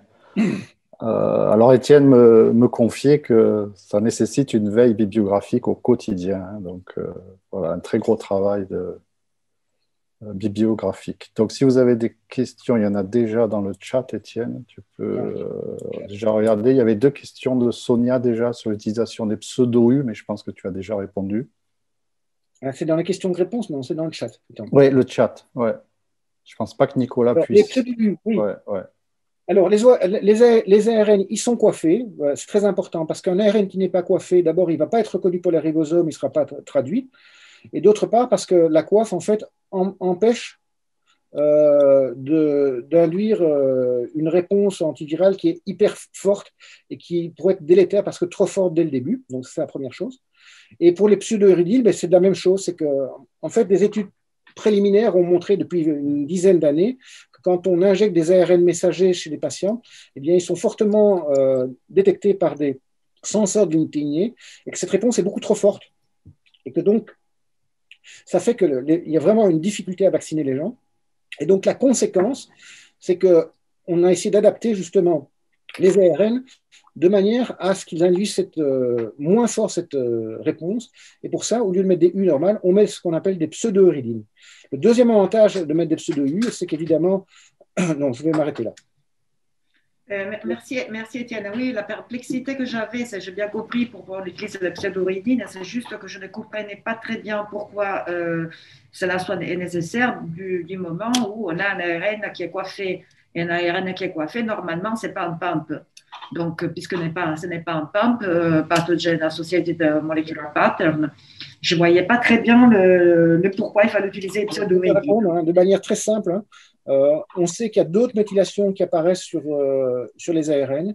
Ces méthylations sont mal connues, il y a différents endroits, et on sait que ça bloque éventuellement la reconnaissance par RIG-I, qui est lié à la coiffe, mais par MDA5. Et donc, mon interprétation, c'est que en mettant les pseudo-uridines, eh bien, ça évite justement probablement la signalisation par MDA5. Mais je dois reconnaître que je n'ai pas fait la littérature complète de l'effet de la spécificité des pseudo-uridines par rapport à MD5 versus RIG-I, mais je crois que c'est une vraie question et qu'il faudrait regarder le sensing par MDA5. C'est probablement ça le récepteur majeur. Peut-être qu'il y a aussi des toll-like récepteurs qui sont impliqués, mais les toll-like récepteurs ne sont pas exprimés dans tous les types cellulaires. Ils sont seulement exprimés dans les cellules de l'unité. Voilà. D'accord, merci beaucoup. Si je peux, j'ai encore quelques questions. Oui. Si je peux, hein, je ne voudrais pas non plus monopoliser, mais bon, c'est vrai que j'ai beaucoup de questions. Après, on peut aussi en discuter tous les deux. Donc, vous m'arrêtez si j'en pose trop. Donc, je voulais savoir, est-ce que tu sais, Étienne, quelles sont les bases moléculaires des anticorps facilitants? Pourquoi dans certaines situations, on a des anticorps facilitants, d'autres fois non? Pourquoi? Tu peux nous en dire plus?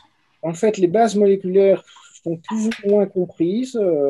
Ce que j'ai compris, moi, c'est qu'en général, c'est des anticorps qui vont reconnaître une protéine d'enveloppe, typiquement, et qui, au lieu d'être capables de neutraliser, en fait, ils vont rester sur la protéine d'enveloppe et ils vont être adressés finalement aux monocytes macrophages qui ont le récepteur FC. Et donc, cette fois-ci, ça va permettre l'infection des cellules monocytaires des macrophages par le virus qui, normalement, ne devrait pas être infecté directement. Et donc, souvent, la base moléculaire est liée à une reconnaissance qui n'est pas tout à fait bonne.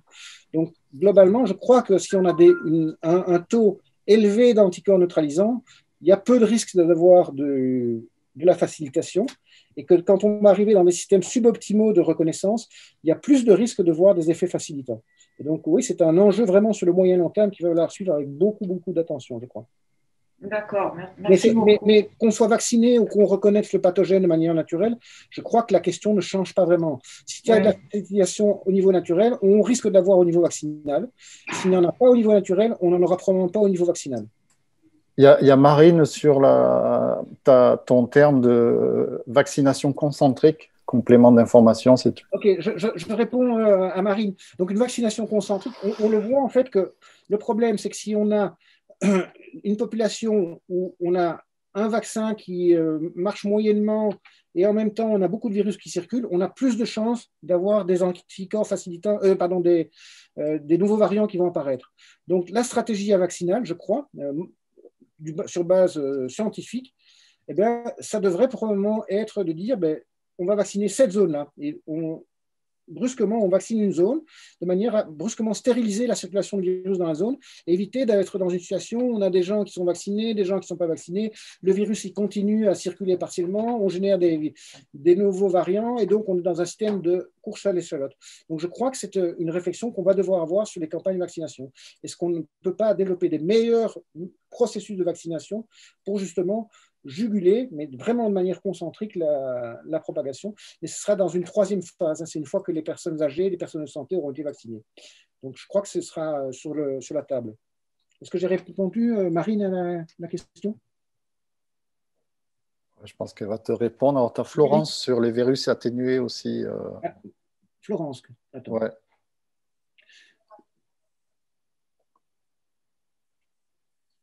Attends, Florence, tu me demandes, est-ce que les vétérinaires sont dans le coup pour déclarer des aliments qui ont une forme Covid et envisagent une stratégie vaccinale? Je crois que c'est un gros problème. La communication avec les systèmes vétérinaires, on a bien vu que ça ne marchait pas assez bien. On voit que ce sont des maladies qui circulent en fait entre plusieurs espèces animales avec des possibles de retour dans l'espèce humaine.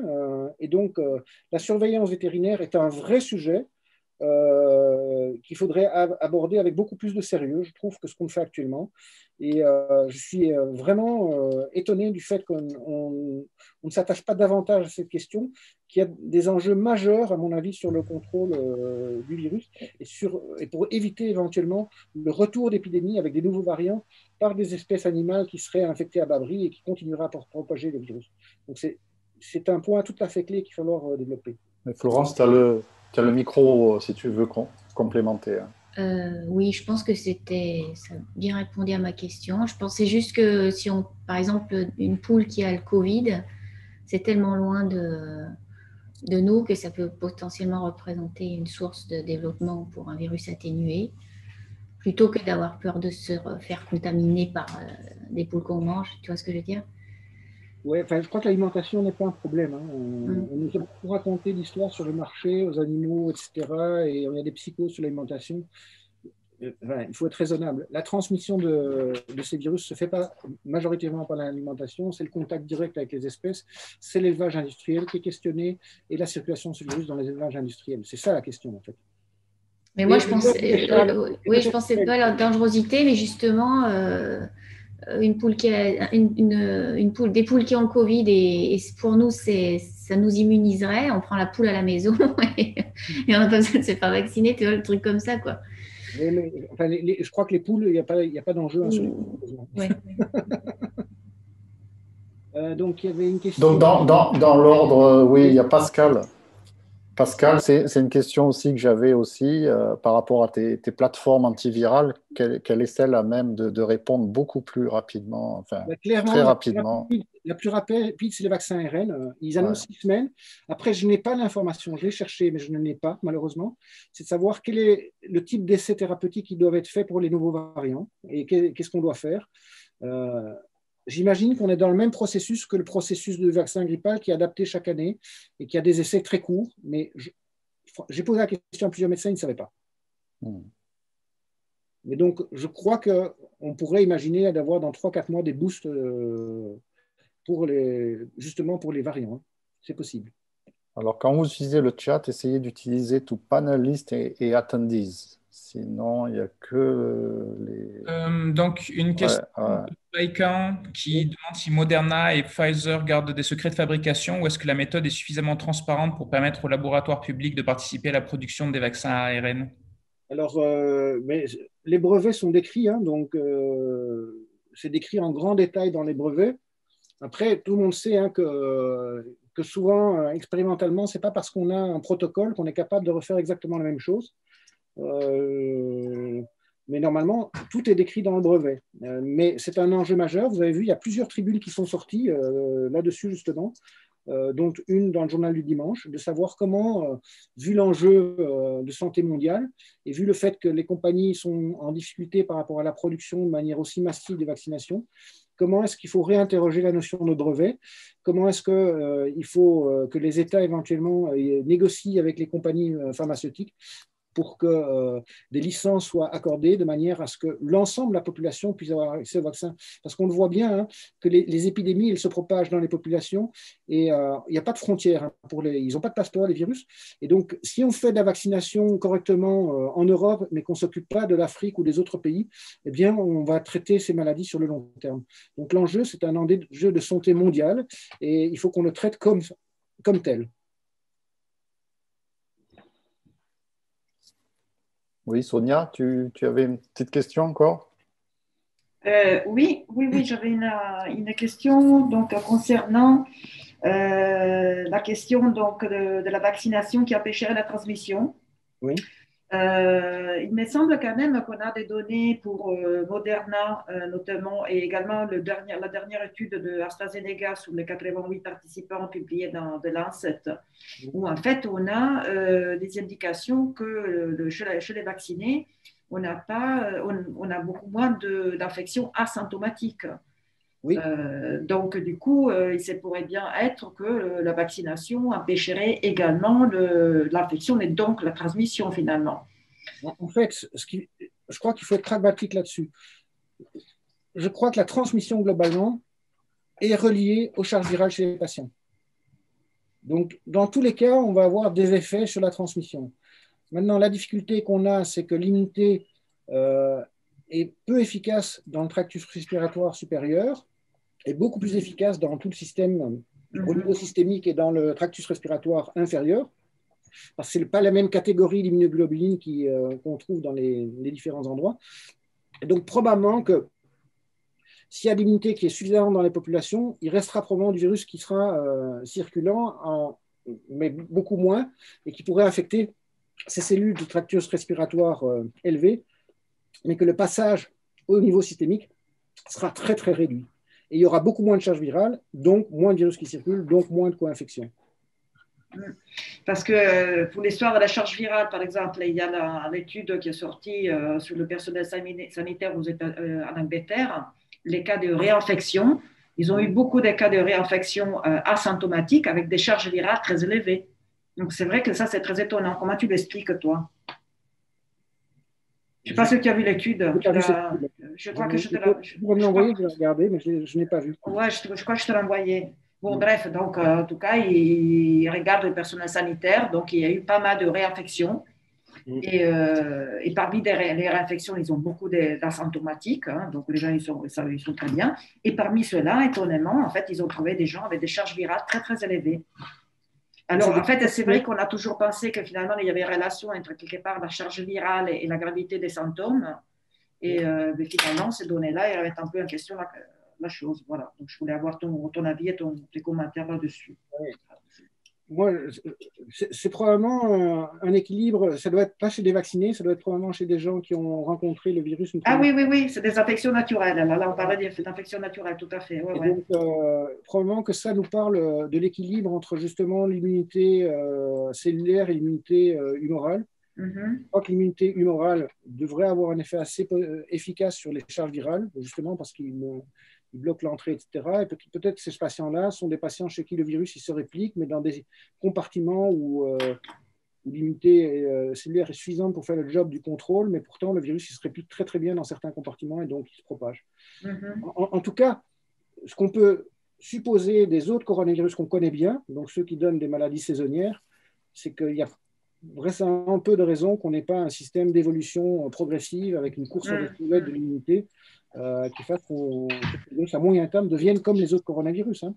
Et pour ça, il faut d'abord que l'immunité soit dans la population. Donc, il y a encore du job. Alors, il y a des... Merci beaucoup. Ouais. Étienne, il y a des questions dans le Q question et answer. Donc, comment expliquer au niveau moléculaire cellulaire que les vaccins ARN produisent une assez bonne immunité cellulaire T, contrairement aux vaccins faits de virus inactivés ou de pseudo-particules virales? Ben, ça, c'est assez simple. Hein. C'est parce que les vaccins ARN ou ceux d'ailleurs du type AstraZeneca, donc, qui sont basés sur des plateformes finalement où c'est l'ADN qui est produit, eh bien, ils engagent la production des antigènes par les cellules et que ça, on sait que c'est probablement une des méthodes les plus efficaces pour induire aussi bien l'immunité T que B. Alors que quand on délivre seulement des protéines, eh bien, l'efficacité de la présentation pour l'immunité T est en général moins bonne. Ouais. Et il y a un complément, si tu ouvres l'onglet, il y a un complément d'information aussi. Sur la très bonne... Est-ce qu'on a des informations? Oui, moi, je ne crois pas que l'Afrique a beaucoup mieux résisté. En fait, la question africaine, ce n'est pas tout à fait celle-là. Si vous regardez les pyramides des âges en Afrique, vous verrez qu'il y a très très peu de personnes très âgées. Et donc, on a l'impression qu'ils ont bien résisté parce qu'en fait, oui, ils ont vu beaucoup moins de maladies à coronavirus très sévères parce que les pyramides des âges fait qu'ils font moins de maladies à coronavirus sévères. Mais ceci dit, je crois que quand on voit la situation en Afrique du Sud, ça s'est répandu quand même comme une traînée de poudre. Et actuellement, ils sont vraiment en difficulté, en tout cas en Afrique du Sud, sur la lutte contre cette maladie. Question de Vincent. Ouais. Donc la question est, est-ce qu'il y a des vaccins ARN en cours de développement contre d'autres maladies humaines maintenant que l'on sait que cela a bien marché? Oui, à ma connaissance, oui. En particulier, je crois que la grippe est un très très bon candidat. Le gros avantage du vaccin ARN par rapport aux autres systèmes vaccinaux, c'est que, par exemple, les vaccins adénovirus, on va faire l'immunité contre la spike, mais aussi contre l'adénovirus. Et c'est pour ça, par exemple, qu'AstraZeneca, ils ont choisi de prendre un adénovirus de singe parce qu'on n'a pas d'immunité dans la population par rapport à cet adénovirus-là. Le vaccin ARN, il ouvre la possibilité justement pour des maladies qui évoluent, enfin pour lesquelles les antigènes évoluent avec un drift génétique, de pouvoir vacciner beaucoup plus efficacement chaque année parce qu'il n'y a pas de vecteur qui va être reconnu par l'immunité. Alors, il y a Alice. Alice aussi, oui. Oui. Est-ce qu'il y a des formules de vaccination intranasale en développement? Oui, il y a des gens qui réfléchissent à ça. Alors, je n'ai pas fait le suivi de la littérature là-dessus pour savoir où ça en est exactement. Mais oui, un enjeu, c'est d'avoir l'immunité mucosale. Et induire l'immunité mucosale, ce n'est pas la même chose que d'induire l'immunité systémique.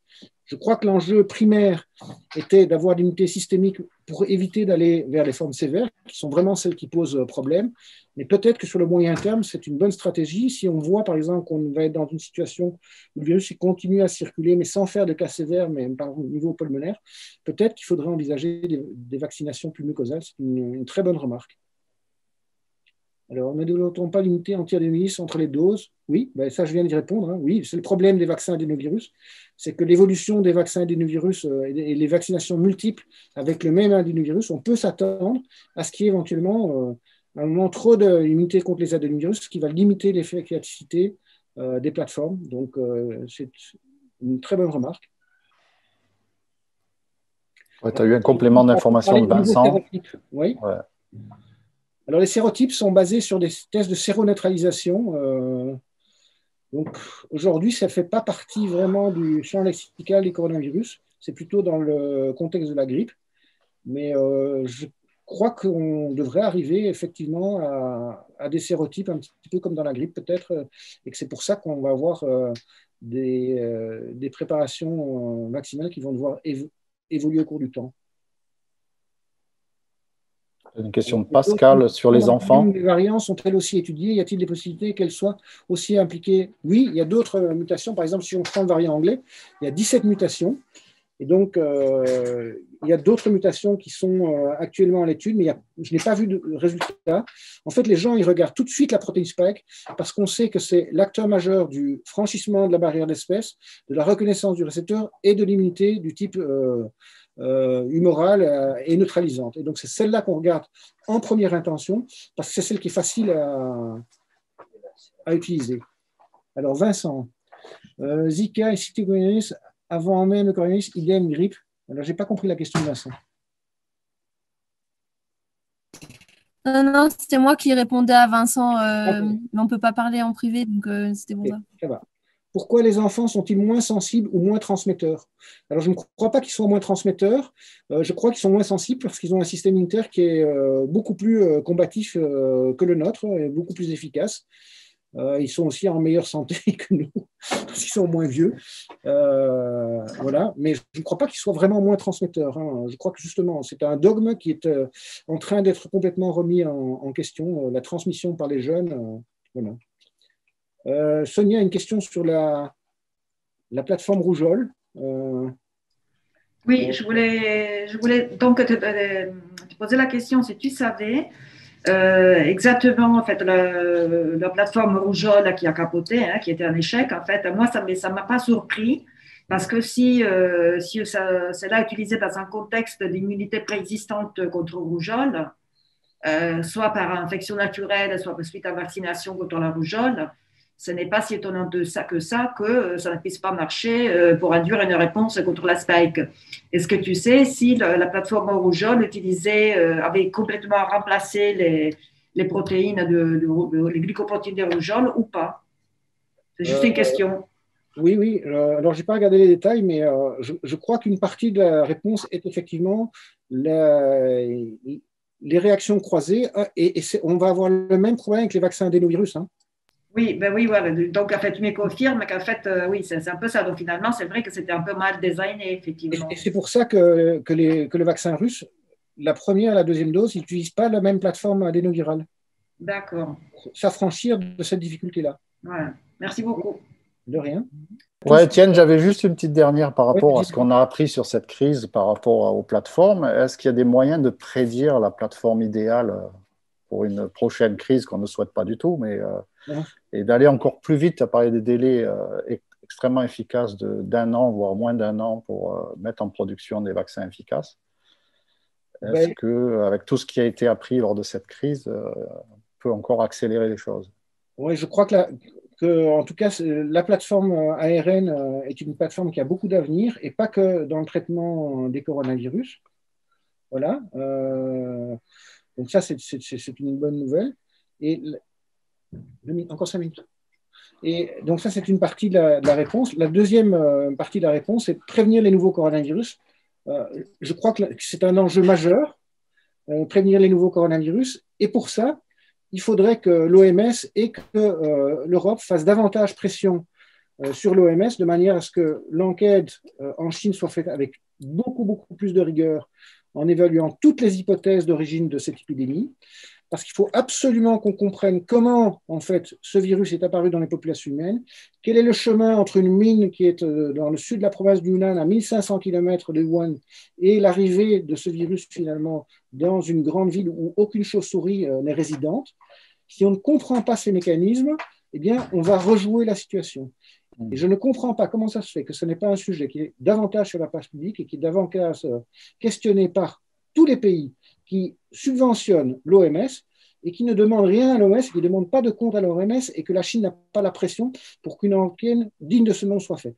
Ce qui est fait aujourd'hui, c'est vraiment une mascarade. Le président de la commission de l'OMS, Peter Daszak, est un collègue et collaborateur de longue date de Zheng Yixi et a financé les expériences de collecte, d'études sur les franchissements de barrières d'espèces et de gains de fonction depuis 20 ans au laboratoire de Wuhan, et c'est lui qui pilote la commission de l'OMS. C'est incroyable.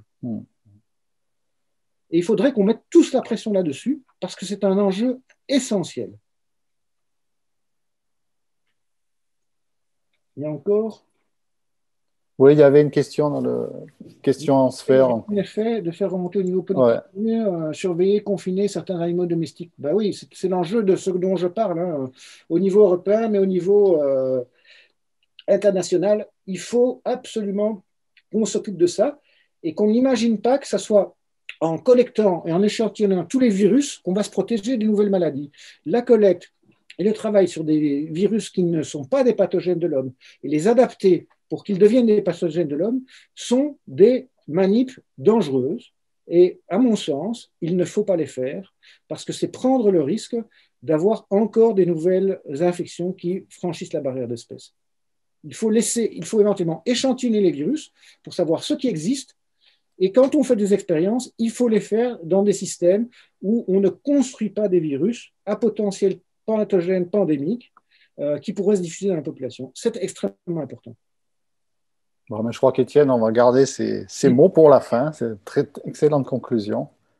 Voilà. Je te remercie encore et merci à tous les participants. Ça a été très actif. Ouais.